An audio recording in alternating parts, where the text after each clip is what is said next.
हरे कृष्णा, हरे राम। सो मैं आज आप सबसे जिस बारे में बात करना चाहता हूँ वो ये है कि क्या सच में एक मूर्ति में भगवान होते हैं? तो इसके लिए मैं आप सबसे कहानी एक इंसिडेंट शेयर करना चाहूँगा। एक बारी की बात है जब रामायण का युद्ध हो चुका था और जब राम भगवान ने रावण को हरा दिया था युद्ध में, तो राम जी अयोध्या को वापस ही आ गए थे लक्ष्मण जी और सीता माता जी के साथ और पूरी सेना को लेके। पर उन्होंने हनुमान जी को वहीं पर ही छोड़ दिया। हनुमान जी से उन्होंने कहा कि तुम यहीं पर ही बैठो हनुमान और तुम भक्ति में लीन रहो ताकि आने वाली पीढ़ियां, आने वाले लोग, आने वाली जनरेशन्स को तुम थोड़ा-सा मार्गदर्शन कर पाओ कि भक्ति के मार्ग पे हमेशा वो चलते रहे जीवन में। तो हनुमान जी तो वहीं पर ही अपना बैठे जंगल में राम नाम, राम नाम, राम नाम, राम नाम ले ही जा रहे थे। तो जब ये द्वापर युग की बात है, एक बारी ऐसा हुआ कि कृष्ण जी ने गरुड़ जी को ऐसा बोला कि तुम हनुमान जी के पास जाओ और हनुमान जी से कहो कि कृष्ण भगवान ने मतलब मैंने उन्हें बुलाया है। तो गरुड़ उड़ के गए फटाफट से क्योंकि कृष्ण भगवान जी का संदेश था। हनुमान जी के पास पहुंचे। हनुमान जी से उन्होंने कहा कि आपको कृष्ण भगवान ने बुलाया है कुछ काम से। हनुमान जी तो पर भक्ति में लीन थे, राम नाम, राम नाम, राम नाम ले ही जा रहे थे। तो हनुमान जी तो अपनी भक्ति से उठे ही नहीं बिल्कुल भी।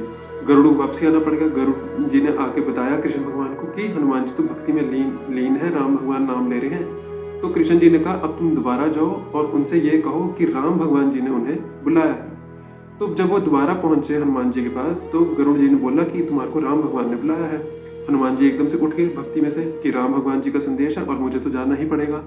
तो गरुड़ जी के कृष्ण भगवान के पास पहुंचने से पहले हनुमान जी कृष्ण भगवान के पास पहुंच गए और तब तक कृष्ण भगवान जी ने राम भगवान जी का रूप धारण कर लिया था। जो बलराम जी थे उन्होंने लक्ष्मण भगवान जी का रूप धारण कर लिया था और जो रुक्मिणी जी थी उन्होंने सीता माता जी का रूप धारण कर लिया था।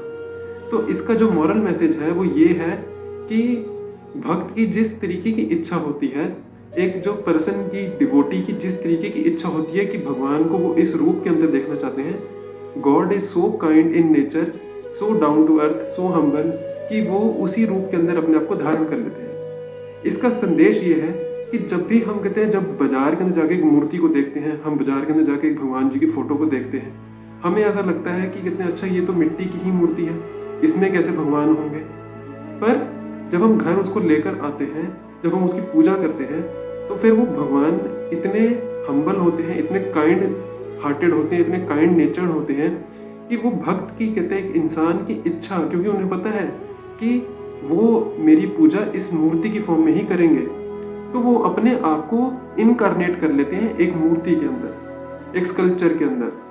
वो इतनी अच्छी तरीके से अपने आप को इनकारनेट कर लेते हैं कि वो भक्त की जो इच्छा होती है, भक्त की जिस तरीके की खुशी होती है कि मैं इस तरीके से पूजा करना चाहता हूँ भगवान जी की, तो वो अपने आप को उस तरीके की फॉर्म के अंदर ले चले जाते हैं। हरे कृष्णा, हरे राम।